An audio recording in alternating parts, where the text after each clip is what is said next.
Why styles are changing, minds are changing, why everything is changing.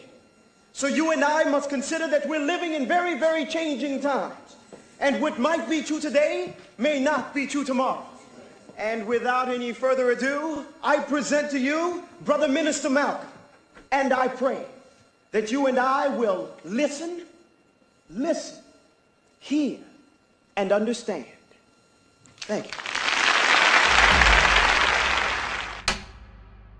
So the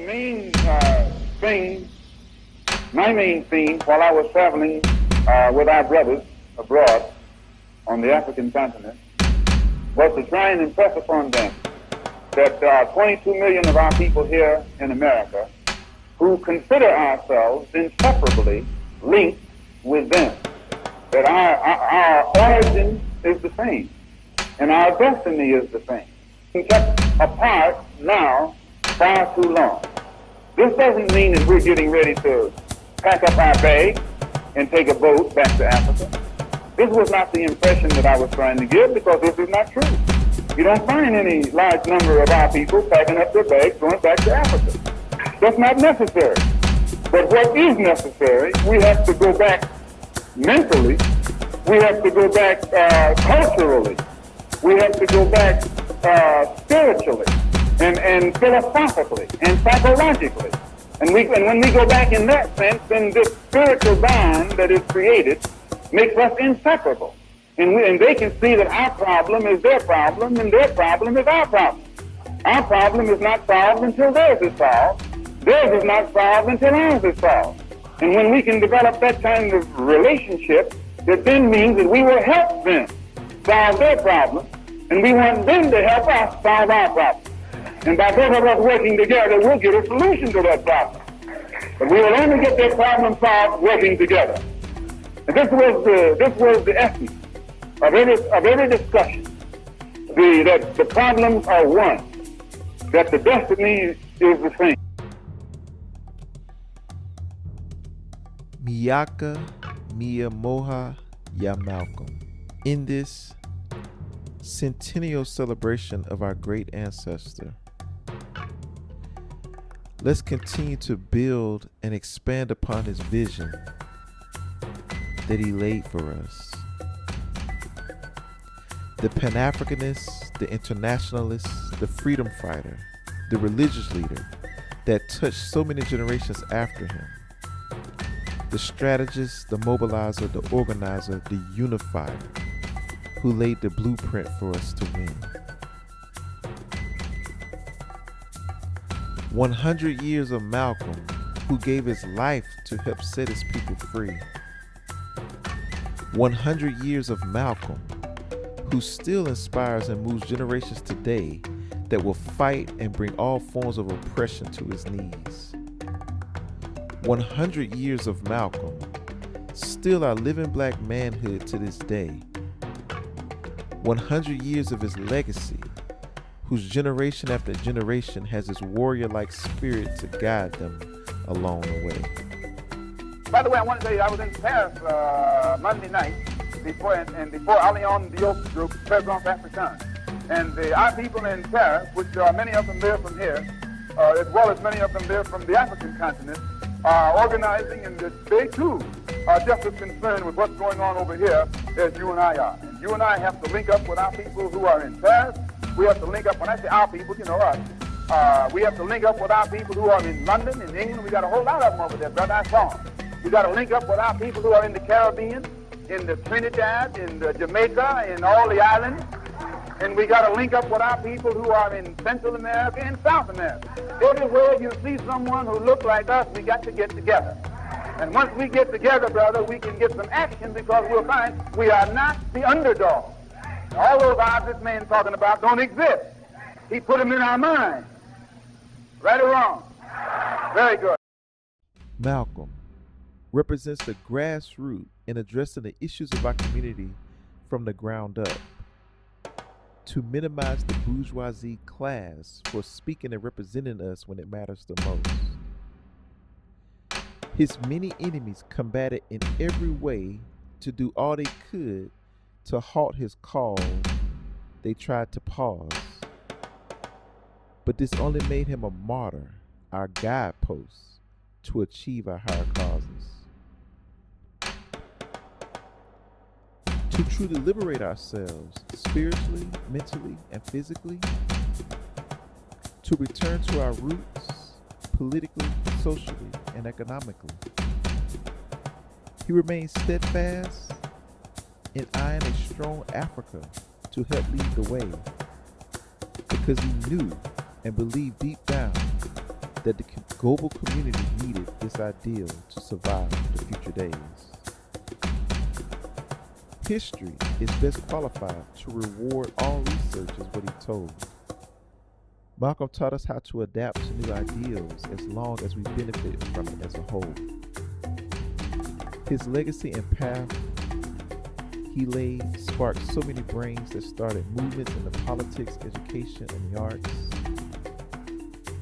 He has represented the transformation, self-determination, conviction, and the unrelenting seeking of the truth that touches all of our hearts.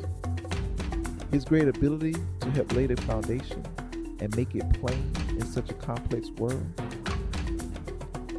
We honor Miaka Mia Moja Ya Malcolm, the blueprint we will use from him to overcome.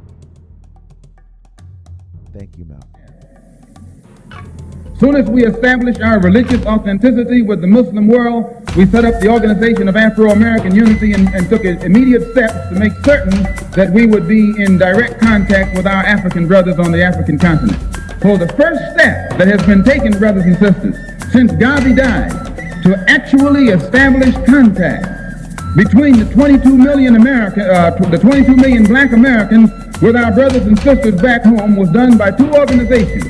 Done first by the Muslim Mosque, which gave us direct ties with our brothers and sisters in Asia and Africa who are Muslims. And you know we've got to unite with them because there are 700 million Muslims. And we sure need to stop being the minority and become part of the majority. So, as Muslims, we united with our Muslim brothers in Asia and Africa, and as members of the Organization of African or Afro-American Unity, we set out on a program to unite our people on this continent with our people on the mother continent. And this frightened many interests in this country. Many people in this country who want to see us the minority and who don't want to see us taking too militant or too uncompromising a stand are absolutely against the successful regrouping or organizing of any faction in this country whose thought and whose thinking pattern is international rather than national, whose thought pattern, whose hopes and aspirations are worldly rather than just within the context of the United States border or the borderline of the United States. So this has been the purpose of the OAAU and also the Muslim Mosque, to give us direct links, direct contacts, direct communication and cooperation with our brothers and sisters all over the earth. And once we are successful in uniting ourselves with our people all over the world, it puts us in a position where we no longer are a minority who can be abused and walked upon. We become a part of the majority. And then if this man over here plays too rough, we got some brothers who can play as rough as he.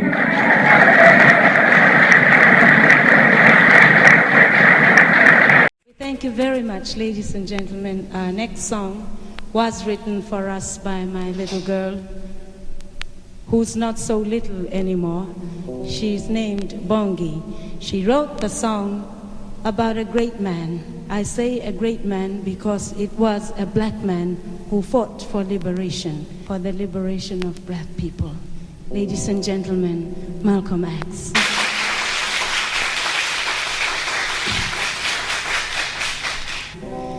Everybody seems to be preaching revolution, though no one ever seems to show appreciation to that man over there who brought about a new generation. Yeah, to that man who brought about a new black nation. Malcolm, do you remember him, Malcolm? Yeah,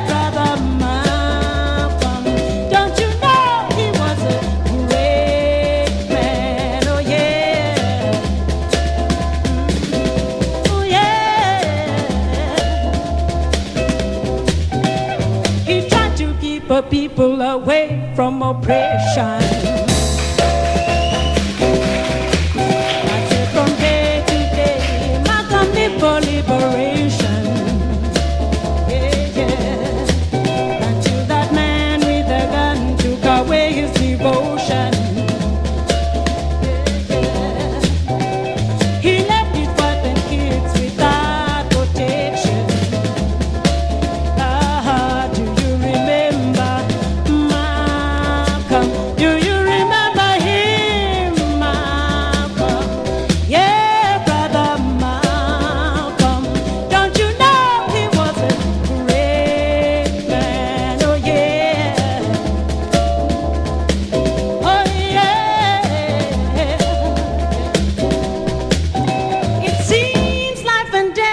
To go together.